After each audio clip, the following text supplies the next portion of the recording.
प्रिय छात्रों नमस्कार। आइए आज हम देखते हैं गुणनखंड प्रमेय द फैक्टर थ्योरम। पिछले क्लास में हमने शेषफल प्रमेय पढ़ा था, उसका वीडियो आपने नहीं देखा है तो डिस्क्रिप्शन बॉक्स में आपको 10th मैथ्स का प्लेलिस्ट मिल जाएगा, उसे क्लिक करके आप वीडियो देख सकते हैं या फिर वीडियो के अंत में भी आपको प्लेलिस्ट का लिंक मिल जाएगा। यदि आप हमारे चैनल पर नए हैं तो चैनल को सब्सक्राइब जरूर करें, साथ ही साथ बेल आइकन को भी प्रेस कर लीजिए, जिससे हम नए वीडियो अपलोड करेंगे तो उसका नोटिफिकेशन सबसे पहले आपको मिल जाएगा। तो आइए देखते हैं गुणनखंड प्रमेय होता क्या चीज़ है। ठीक, तो गुणनखंड प्रमेय नॉर्मली होता क्या चीज़ है, इसको मैं आपको यहाँ पे एक अंकित क्वेश्चन लेके सॉल्व करके आपको बता देता हूँ। जैसे कि हम 5 से हम क्या करेंगे, 25 को भाग देंगे।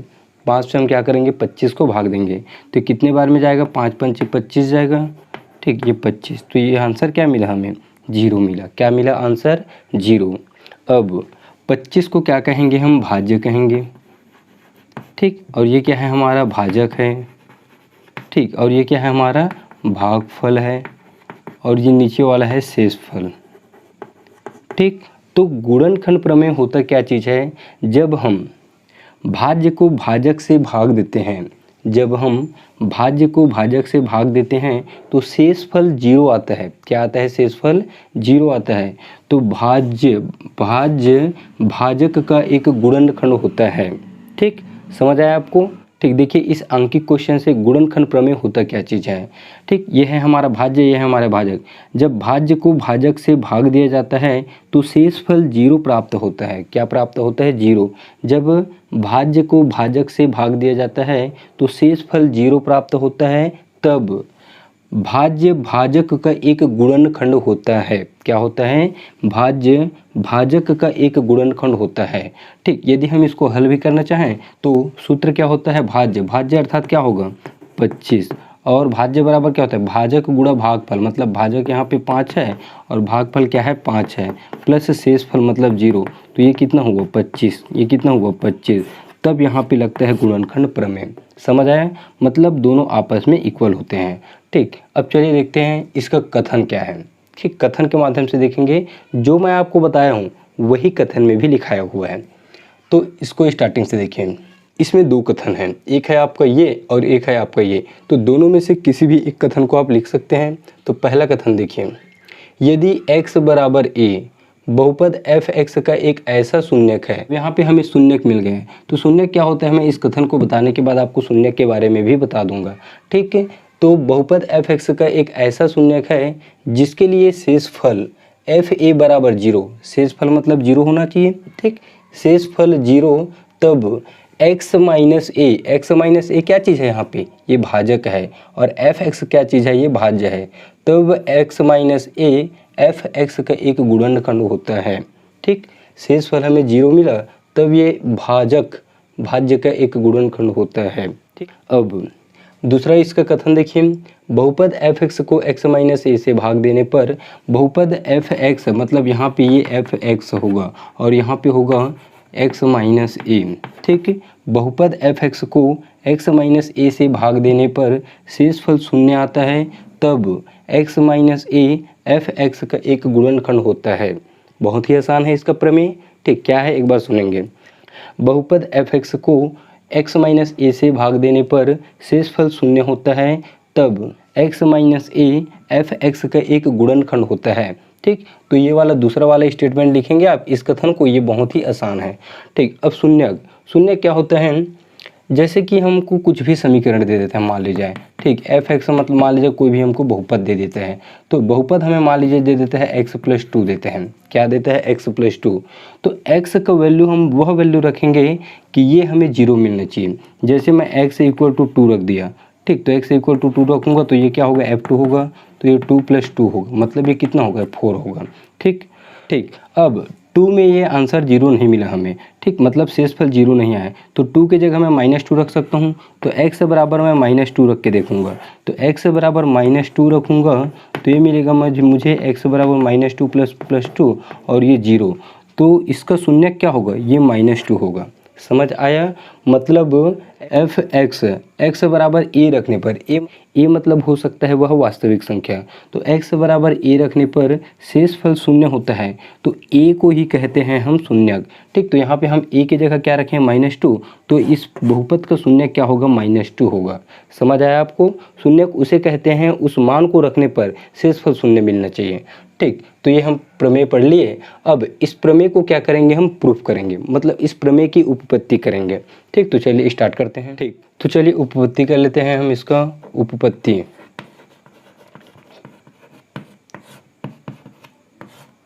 उपपत्ति को हम प्रूफ कहते हैं। क्या कहते हैं? प्रूफ। ठीक, गुणनखंड प्रमेय हम कहाँ से स्टार्ट करेंगे? हम सूत्र से। कौन सा सूत्र? भाज्य बराबर भाजक गुणा भागफल धन शेषफल। और वो सूत्र क्या है? चारों चीज़ में संबंध है। किस किस चीज़ में? भाज्य, भाजक, भागफल और गुणनखंड में।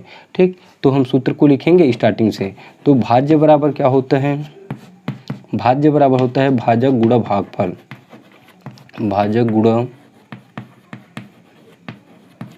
भागफल। ठीक, और ये होता है प्लस शेषफल। ठीक, तो भाज्य बराबर भाजक गुणा भागफल धन शेषफल। ठीक, ध्यान दीजिए, भाज्य यहाँ पे क्या चीज़ है? एफ एक्स है, बहुपद एफ एक्स को, तो बहुपद एफ एक्स को, ठीक, एक्स माइनस ए से भाग देने पर, तो यहाँ पे हम एक्स माइनस ए अभी नहीं रखेंगे।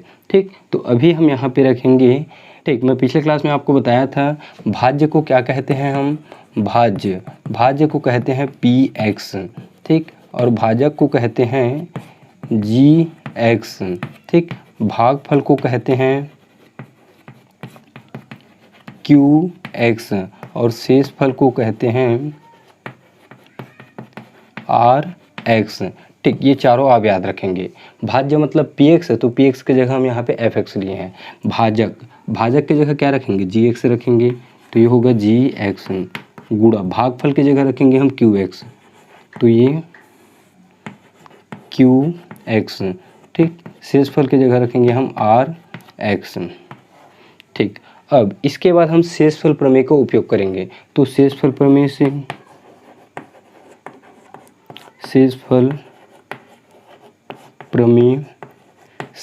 तो शेषफल प्रमेय क्या होता है?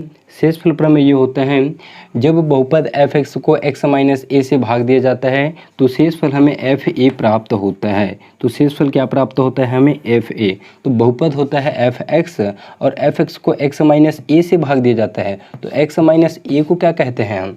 एक्स माइनस ए को कहते हैं भाजक। ठीक, तो यहाँ पे भाजक क्या चीज़ है? ये भाजक है, तो जी एक्स की जगह रखेंगे हम एक्स माइनस ए। कहाँ से? शेषफल प्रमेय के कथन से। तो शेषफल प्रमेय से हम जानते हैं, यहाँ पे आप लिखना चाहते हो तो लिख सकते हो। क्या लिख सकते हो? एफ एक्स को एक्स माइनस ए से भाग देने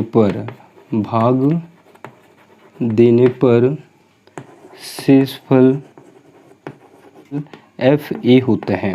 क्या होता है? शेषफल एफ ए होता है। ये है हमारा शेषफल प्रमेय का कथन। यदि एफ एक्स को एक्स माइनस ए से भाग देने पर शेषफल एफ ए होता है, तो यहाँ पे हम जी एक्स की जगह रखेंगे एक्स माइनस ए, और ये तो एफ एक्स ही रहेगा, तो ये एफ एक्स इक्वल टू क्या मिलेगा हमें? इक्वल टू जी एक्स की जगह रखेंगे हम एक्स माइनस ए, तो ये होगा एक्स माइनस ए, फिर ये गुणा है तो गुणा, क्यू एक्स को रहने दीजिए, ये क्यू एक्स प्लस, तो इसके लिए शेषफल प्रमेय से शेषफल क्या लिखते हैं हम? एफ है, तो आर एक्स को चेंज करेंगे हम एफ ए में। ठीक, तो ये होगा एफ ए। अब प्रमेय में देखिए हमको शेषफल एफ ए बराबर 0 दिए हैं। क्या दिया है? शेषफल एफ ए बराबर 0। तो यहाँ पे लिख सकते हैं यदि एफ ए बराबर 0। ठीक, तो एफ ए बराबर हम 0 रखेंगे, मतलब यहाँ पे तो एफ एक्स क्या मिलेगा हमें? एफ एक्स मिलेगा एक्स माइनस ए गुणा क्यू एक्स। ठीक, ये 0 होगा तो इसको हम छोड़ देंगे। ठीक, तो ये क्या मिलेगा हमें? एक्स माइनस ए इंटू क्यू एक्स। ठीक, और ये क्या है? भाजक, और ये भागफल, और ये है हमारा भाज्य, मतलब दोनों आपस में इक्वल है। अभी जब हम क्वेश्चन सॉल्व किए थे, मतलब 25 को हम 5 से भाग दिए थे, तो क्या मिला था हमको? ठीक, 25 को 5 से भाग दिए थे, तो भाजक गुणित भागफल, मतलब 5 गुणा 5 बराबर 25, मतलब दोनों आपस में इक्वल थे। तो इसको हम लिख सकते हैं समीकरण 1 देके। समीकरण 1 से स्पष्ट है, समीकरण 1 से स्पष्ट है x minus A F x का एक गुणनखंड है, एक गुणनखंड है। ठीक, मतलब इससे स्पष्ट है कि x minus A F x का एक गुणनखंड है। ठीक ठीक, तो यह है हमारा गुणनखंड प्रमेय। अब इसका विलोम देखेंगे। विलोम मतलब होता है इसका उल्टा। तो गुणनखंड प्रमेय का विलोम क्या होता है, उसके कथन बस को मैं आपको बता देता हूँ। ठीक, इस प्रमेय का विलोम, गुणनखंड प्रमेय का विलोम कथन बस आप लिख लेंगे, क्योंकि इस प्रमेय से संबंधित हम क्वेश्चन सॉल्व करेंगे आने वाले प्रश्नावली 2 में। ठीक, तो इसका विलोम का कथन होता है यदि x माइनस ए बहुपद एफ एक्स का एक गुणनखंड है तो शेषफल शून्य होता है। ठीक, इस कथन को याद रखेंगे। इस प्रमेय का हम उपयोग करेंगे, मतलब गुणनखंड प्रमेय का विलोम का भी उपयोग करेंगे। तो ये क्या है विलोम, यदि x माइनस ए बहुपद एफ एक्स का एक गुणनखंड है, ध्यान देंगे, यदि x माइनस ए बहुपद एफ एक्स का एक गुणनखंड है तो शेषफल क्या होता है, शून्य होता है। मतलब शेषफल हमें क्या रखना पड़ेगा, शून्य। ठीक, क्वेश्चन बनाऊंगा तो इसको मैं आपको रिपीट कराऊंगा। ठीक, तो चलिए, प्रमेय को आप लिखना चाहते हैं तो लिख लीजिए। इसको मैं मिटाता हूँ और इससे रिलेटेड एक उदाहरण मैं बताता हूँ, फिर एक्सरसाइज 2 में हम जितने भी क्वेश्चन हैं उन सभी को सॉल्व करेंगे। तो चलिए उदाहरण नंबर 13 को हम सॉल्व कर लेते हैं इसके माध्यम से। तो ये हमें x माइनस टू क्या है, यहाँ पे gx है। ठीक, x माइनस टू मतलब क्या होगा, वो gx है, ये भाजक है तो gx है। तो gx इक्वल टू दिया है हमको x माइनस टू, हम लिख सकते हैं दिया है gx equal to x minus two. बहुपद है px इक्वल टू दिया है x का cube 3x square plus 4x minus 4। ठीक, अब क्या है gx मतलब ये भाज्य का एक गुणनखंड है, तो हम इसको भाजक को डायरेक्ट लिख सकते हैं gx px का एक गुणनखंड है, gx px का एक गुणनखंड है। तो शेषफल क्या होना चाहिए, शेषफल होना चाहिए शून्य। ठीक, तो gx px का एक गुणनखंड है तो शेषफल क्या होना चाहिए, शेषफल शून्य होना चाहिए। तो यहाँ लिख सकते हैं हम, तो शेषफल शून्य होना चाहिए। हम प्रमेय का उपयोग कर रहे हैं। देखिए एफ एक्स माइनस ए से भाग देने पर शेषफल क्या होना चाहिए, एफ ए मतलब शून्य होना चाहिए। क्या होना चाहिए, शून्य। तब हम क्या कहेंगे, उसको जी एक्स एफ एक्स का एक गुणनखंड है करके बोलेंगे। ठीक, तो शेषफल शून्य होना चाहिए, अर्थात एक्स माइनस टू। तो x minus two equal to क्या लेंगे हम, इक्वल टू लेंगे 0। तो एक्स इक्वल टू क्या मिलेगा हमें, +2 मिलेगा। ठीक, -2 पक्षांतर होकर उधर जाएगा तो ये बनेगा +2। तो शेषफल क्या मिलेगा, शेषफल क्या मिलेगा। ठीक, ये है हमारा px, तो x की जगह क्या रखेंगे हम, 2 रखेंगे। क्या रखेंगे, 2। तो ये मिलेगा हमें p2। ठीक, तो चलिए अब यहाँ पे जितना भी हमको समीकरण दिख रहा है, मतलब ये बहुपद दिख रहा है, उसमें हम क्या करेंगे, जहाँ जहाँ x दिख रहा है वहाँ पे हम रखेंगे 2। तो ये होगा 2 की घात 3 और ये x की जगह 2 और 2 की घात 2, फिर ये 4, x की जगह रखेंगे 2 और ये -4।